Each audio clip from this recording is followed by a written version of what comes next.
Good morning, everyone, and welcome to our weekly market outlook, where we look for opportunities in the market for the week ahead. Okay, so as usual, we begin by looking at the fundamental reports we can expect from the week, and if we can find key fundamental reports and see how we can either avoid or look to take advantage of those opportunities. Now, as I always tend to say, I don't necessarily treat the fundamentals, but I pay attention to it and use that as basically respect it enough to figure out whether I want to trade around those period or close my positions if I have trades. So the major one for the week is going to be the CPI report. So the CPI report is a news that comes out from the US every 13th day of the month, at least between the 13th and 14th day of the month. The second Tuesday or first of the month. So it's usually on the 13th, but this month it's actually on the 14th. So you can see it here. We have the CPI report for 1:30 p.m. tomorrow. So pay close attention to this because we could see huge implication on the dollar from the outcome of this report, like we saw on the non-farm payroll. Again, on Wednesday, we have huge reports from GBP, which is the annual budget release. And then we also have the core PPI, that's Producer Price Index from the US, and also the Empire State Manufacturing Index. So high impact news all across from Tuesday, Wednesday. On Thursday as well, we have high impact news from the Aussie on unemployment rates and employment change. And then we also have the euro refinancing rates as well. And then on Friday, it actually begins to cool down. But we do have the flaring consumer sentiments by 3 o'clock in the afternoon. Okay, so those are probably the main fundamentals that we're expecting for the week. So remember, so basically the reason we look at this is so that, let's say you have a trade going into 1:30 p.m. on Tuesday, let's say on EURUSD or something like that. You want to maybe close your position or manage your position so you don't get weak sold because of the news, okay? So it's good. So even though you don't trade the news, you want to understand how to play around the news. Okay, so now let's jump straight over to our chart and look at some setups. Actually, we'll begin to look at what we were looking for last week, how that ended up into very nice hands-on profit for us for the week, and then what we're looking for this week. Now, gold, which is currently my most favorable, my most traded instrument because of the setup. Because of the setup and where it is and how I really like the setup, and I'm looking to capitalize on the movements if I find good tradable opportunities. So let's jump up to the daily chart first of all. Now, as of last week, this was what the price looked like by the time we had our Monday session. This was what price looks like.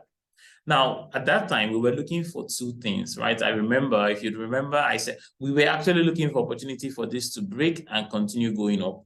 But we also had in mind that there's a potential price could come down and then go up, or price could come down even deeper and then go up. Now, for some of you who joined me on the clients only, so I have on Tuesdays and Wednesdays, I tend to have clients only trainings for clients who have funded their account with ANZO Capital. Those classes, you join me for live market opportunities where we look to capitalize on my trading experience, and I showed you exactly what I am looking to participate in. So if you want to be part of those classes, and feel free to reach out to me, fund your account, and then you'll be added to the Telegram channel where you'll be able to get links to those classes. Now, price actually did the third option. It came down into this deeper area and then began to move up. Now, I explained last week that we had this break out of this range here. So if you zoom out, you see that we are in a bullish momentum, right? The price is in a bullish push. And then I made mention of the fact that all of this, when price began to come down, I was looking for opportunities to buy if we get into good areas. And then price, the market actually showed me its hand where we had this low that was then taken out by this low. And then we had this high that then took out this high. So we had a break of structure to the upside, like so. And then I was expecting a pullback, maybe a shallow pullback or a deeper pullback then a continuation higher. Now, lo and behold, fast forward a couple of days, 5 days, 5 trading days later, and we have the market actually went, basically, the markets, in this, don't want to anymore. Okay, so the market ended up going to our area exactly and push it up. Now, I am actually in this particular trade. I think I have currently about 5 positions, and I'll different entries actually, not a question of just placing trades, trade with confirmation, and I'll show you. So first of all, let's break it down even further, and then before we look into opportunities for the week. Now, so you'd see here, I think as of last week Monday, when we were talking about this, I had something like this where I said, I'll be looking at this area. So let me use the rectangle. So instead, I mentioned that I'm looking for opportunities to buy if price come down here. I was also looking for opportunity to participate in buying if price were to come down here, right? And then I also highlighted this particular one, looking for opportunities to buy if price comes down here. Now here's the thing, price came here, no confirmation because price just sliced through it. Actually, I was patiently waiting for price. When price got here, I was watching for confirmation to get involved in the buys, but there was no confirmation, and price, you could see, just sliced through it like hot knife through butter. Now, price ended up coming back to the last down move before the up move, the last up move before the down move, basically. The last leftover order blocks, as you can see here, you can even refine that further to this area like so, and you see how price tapped into this and began to move. Now, let me show you what that looks like for me. So the moment we have price came into here, tapped into the zone, I actually started looking for confirmation. Now, let me highlight this area like so. I'm going to make it a different color. Let's make it here. Okay, let's make it yellow.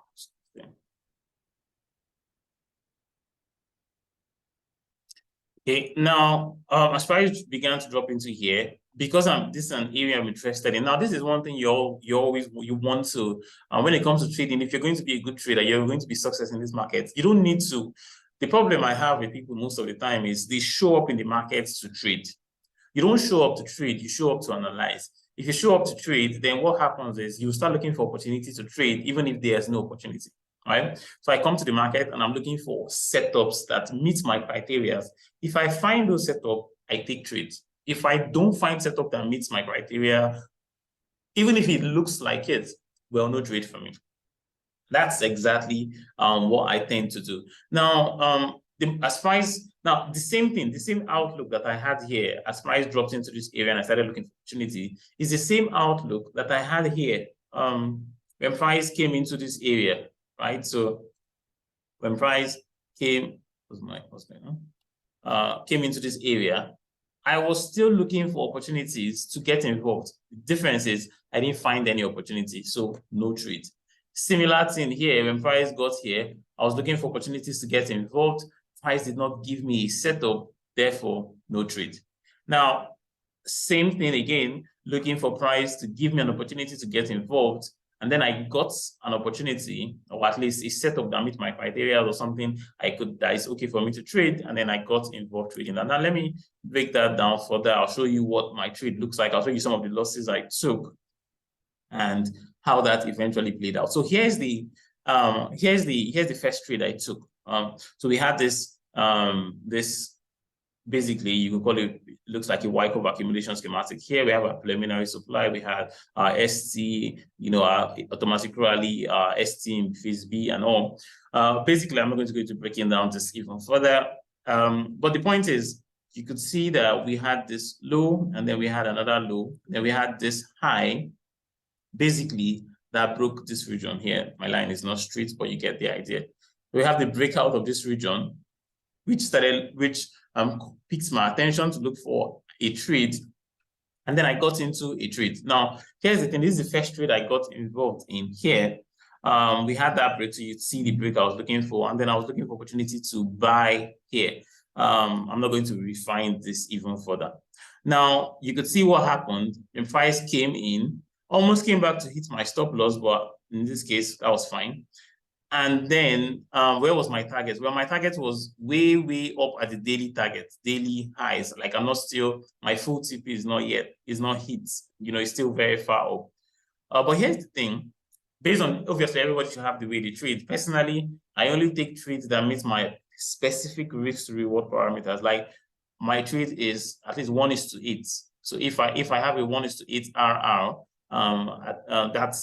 that's where I take my first partial. So I close my first partial at about 1:8 RR, and I close about 50% of my position at that point. Now here's what happened. The price came in, went up. So this was where price hits my 1:8 RR. I closed partial profits, move my stop loss to break even, right? And then allow the rest to run. Now you notice what happened here in this particular case. Well, price came back and took me out for a loss. So you'd see here, this is not necessarily here because my stop loss was now at break even. So it was somewhere like here because my stop loss was now at break even and I was taken out for break even, right? So even though the price did not begin to move exactly as far as I wanted it to, I already secured 1:4 RR on this, which was, so imagine if you were risking, even if, let's say you were risking $10, in this movement alone, I was able to secure 1:4, which was about 40. Now, if you're risking 100, that's about $400 in gain, right? If you're risking 1,000 or 200, basically you're going to risk in proportional to your capital or your equity. So if you have a $10,000 account, for instance, you're risking 1% of your trades, 1% of your accounts per trade, then 1% of your accounts might be like 100. So you might use the appropriate lot size such that your risk is 100, and your reward therefore in this case will have 400. And if you had a bigger account size, same thing. If you have a smaller account size, same thing. Now again, price came here. Remember, we closed we took first partial at 1:4, at 1:8, but because I closed only half of the position, instead of taking out 1:8, I only made 1:4. Then price came back and took me out for break even. But just because I took a gain here and a break even doesn't mean that the overall idea of the trade has changed, because remember, price is fractal. Just because you see the move doesn't mean this is the move that price wants to begin to use to run up. The market might still be interested in coming back down because there's some liquidity before going up, right? You just need to understand the region or the area in the market where you are and what Composite Man is looking to do. Now, so it was a waiting game, no trades all through this region for me until we saw the surprise begin to break highs. Again, you saw the break of the area, and I got involved in a buy trade. So I got involved in a trade here, right? Now, here's the thing. Look at this trade. Let me explain. Let me shock some of you, right? Let me take this out and take this out as well. Now, you see this trade here. I got involved in a trade from here. My stop loss is here. And you see where I took my first partial here, right? So price, so price moved, right, from here to here, and I was able to secure 1:4. That means let's assume that I was risking $50. But so if price went on to hit my stop loss, I was going to lose $50. But because it hit my first partial, which is at 1:8, and I close 50% of my position, what it means there for me is that I ended up making 1:4. So if I risk 50 in this particular trade, I ended up making $200, right? Let's use that in this case. Now, in this particular case here, again, the same thing. I still took out, based on my risk to reward, I still took out I still always take out my profits or close partial at 1:8. Now, I'll see if I can go down even further. Let's still stay here. But the point is, I made as much money in this movement here as I did in this movement here. Because the focus is not on the focus is on my risk to reward, right? This movement from here to here, I made as much money in this trade as I did in this movement here. Right? Now, it might be funny, or it might be like, I don't get it. How would you make as much money there? Well, if my focus is always on the amount I'm risking to my potential reward, then what it means, therefore, is, well, my lot size is not constant. I know a number of you are used to, oh, if you're trading, you use 0.01 or 0.001 or 0.5 without, there's no function or factoring in your equity or your how much basically your capital in terms of risk to reward. Now, if, let's say, based on my rules, I only tend to risk 1% of my accounts per trade. And let's say the risk on this trade is 20 pips. And let's say my account is $1,000, for example. 1% of 1,000 is what? $10, right? That means what particular lot size would I use, right? That if the market goes on to hit my stop loss, I wouldn't lose more than $20. That means either $20 or less. Now, if I use, because this is 20 pips, right? Okay, 10% of 1%, okay, $10, not 20, so $10, but I'm risking 20 pips. Well, then what lot size would I use such that if I lose 20 pips, I wouldn't lose more than $10? Well, if I'm using 0.01, 20 pips is what? $2. So let's step it up. If I'm using 0.1, 20 pips is $20. So that's already more than 10%. That means if I'm using 0.05, 20 pips is $10. So I can use 0.05 on this one. Now, if price goes on to make 4 times or 8 times that, you'll see how much I make. Now, in this particular case, the same scenario, but let's say my risk here is 5 pips. I will now still do the same calculation. If I'm wrong, what lot size should I use such that my loss would not exceed 1% of my account? And let's say 1% of my account is still $10. If I use 0.01 or 0.1, 5 pips, and I lose 5 pips, that's how much? $5. That means if I use 0.2 and I lose 5 pips, that will be $10. So in this particular trade, I can afford to use 0.2, while in this one, I end up using 0.1. Therefore, the same movement, right? So 5 pips here, and the 8RR will be 8 times of that. That's 45 pips. In which case, if I'm wrong, I lose the same amount of money. But if I'm right, well, I have potential for more. I hope you guys get the idea of what I'm just saying. I'm just scribbling a lot. Anyway, back to what we're talking about. Again, I got into a trade here, made profits. Price ended up coming back down, closing me at break even. I think I tried to get involved in a trade here. That one ended up being a loss. There was no break even. And then I got involved in a trade here again, which I still have this trade open. So remember, I had one trade where I made profits. I made 4%, 4RR. Again, here, I made 4RR. So that's 4RR times 2. Price ended up closing me out for break even. I took a loss here of 1%, and then I took another trade here. I've closed out another 4RR. I have the rest running. So you see, this particular trade is still ongoing. I had another trade here that's still ongoing. I've already closed 4RR. I got involved in another trade here this morning that is still going. I already closed 4RR. Now, all of this is based on what? Well, it's based on the overall setup that we've been looking at based on, let me just remove some of this, overall setup that we've been looking at as regards to our higher time frame bias, which we have set in place like we discussed last week. So let me just take out some of this so that it doesn't just mess up my chart when I'm looking at it later. Okay, now let's jump up to the daily time frame.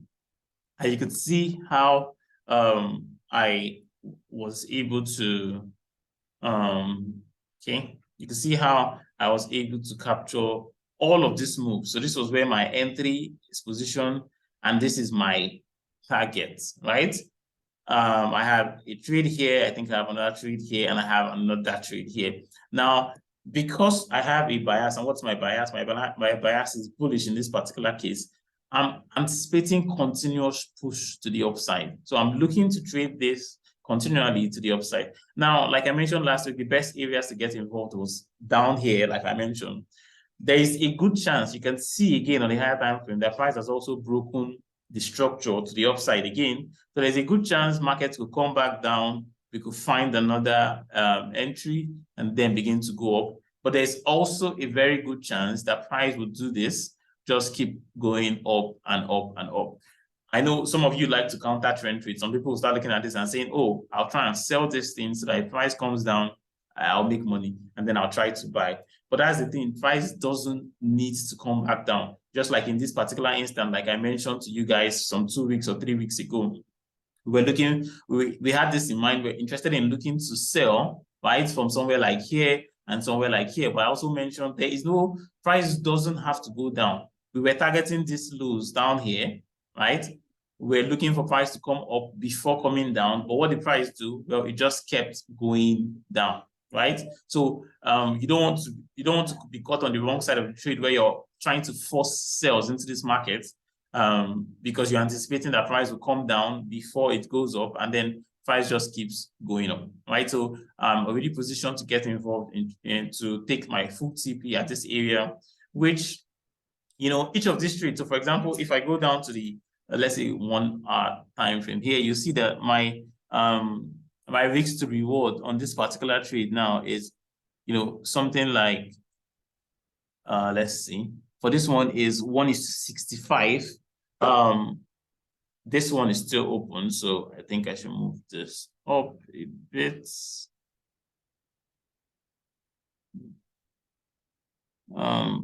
This one is still something like that.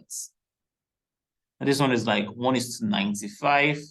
And then this one is like 1:131. Now, obviously, I will take partial, like for example, in this particular trade, I have taken 2 partial. So I take 50% of my profits off at 1:8. I take another partial at 1:25, obviously, or actually in this case, I took another partial when price came back up here, and then I took further partial. So I only have about 10% of the previous position left running, right? And that's free money. My stop loss is way above my entry price. And even if price comes back down and take it out, I'll end up making some profits on that. Now that's the setup on gold.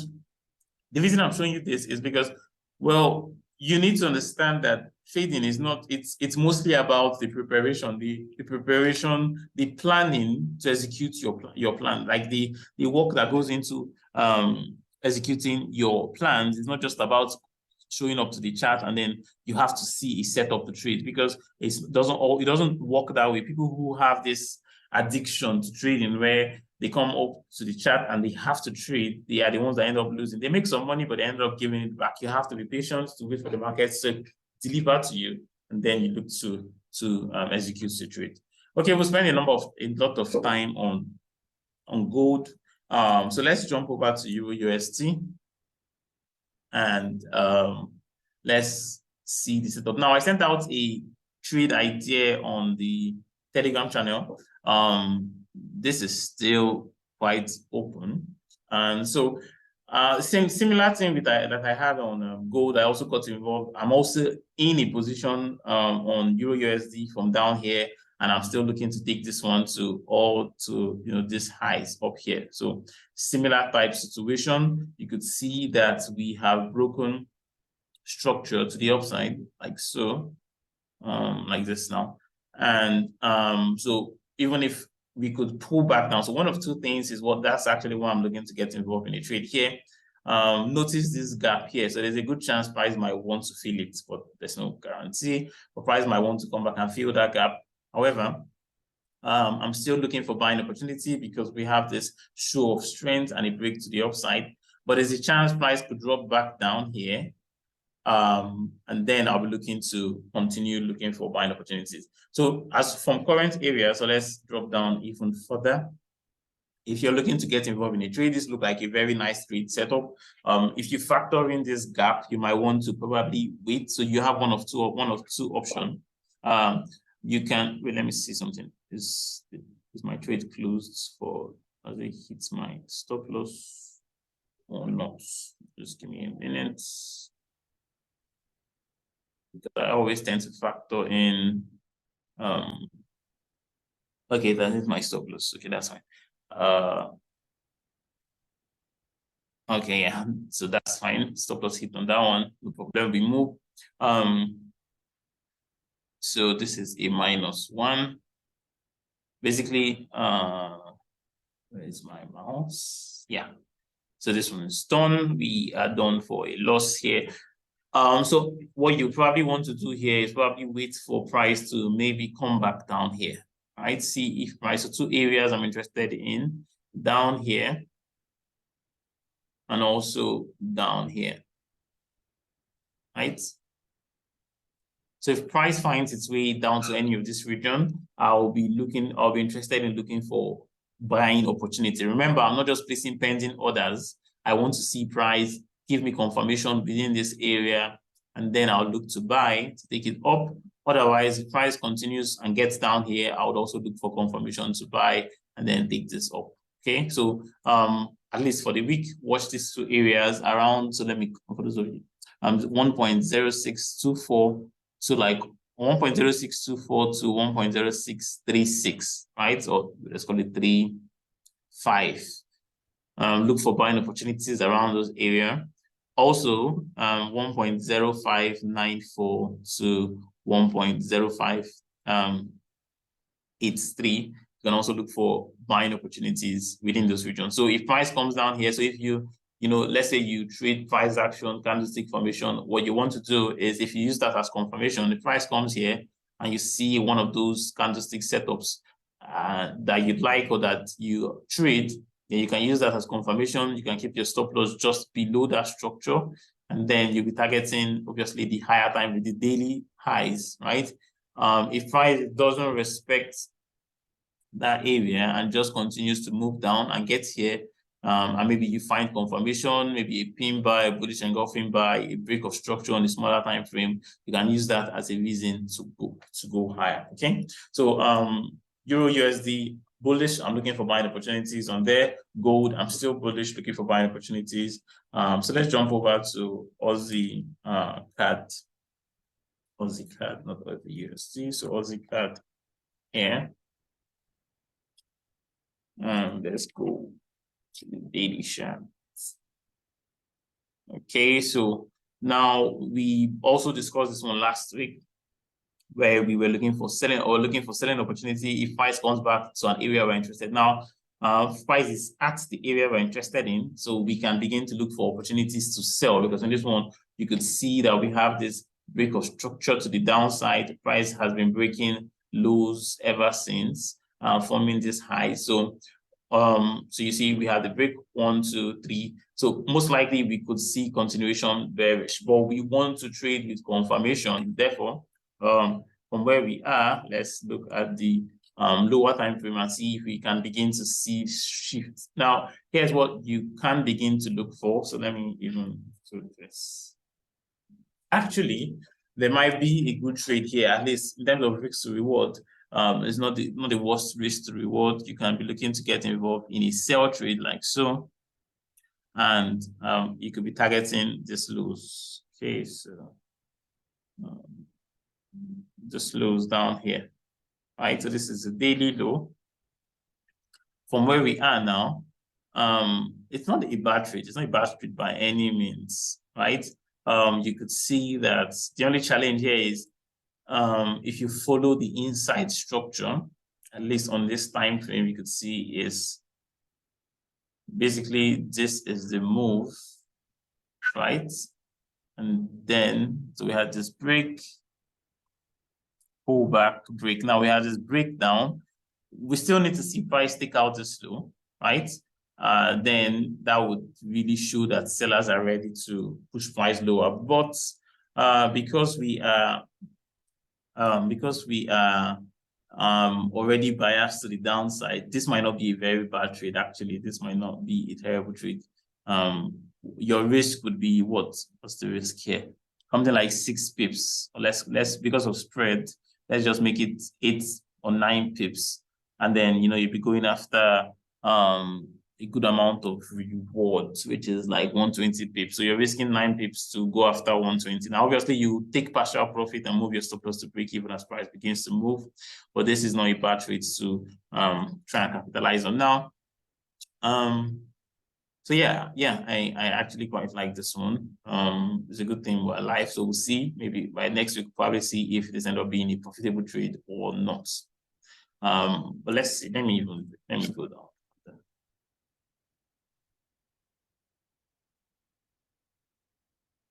Okay, let me look at another instrument, then I'll come back to this one and see if I'll give a go on taking the trade. Okay. By the way, I think I can take one trade from the class. If you want me to look at one particular instrument, I can only take one. So just drop in your currency pair or your instrument there, and I'll look at it as well. So let's look at GBP USD as a final one.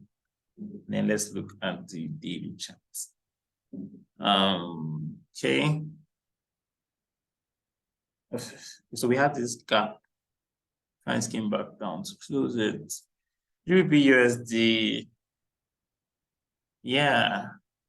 So we had this break lower and then it pulled back up. Okay. Absorption took place there. So let me look at the 4-hour chart.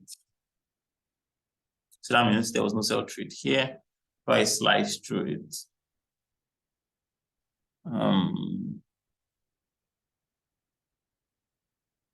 Okay, I don't see anything fancy here for me to want to trade. I don't think it's fancy here. Let's look at UJ.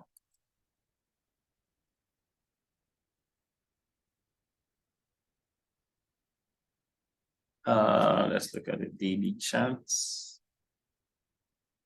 Okay, I missed this one. UJ has moved.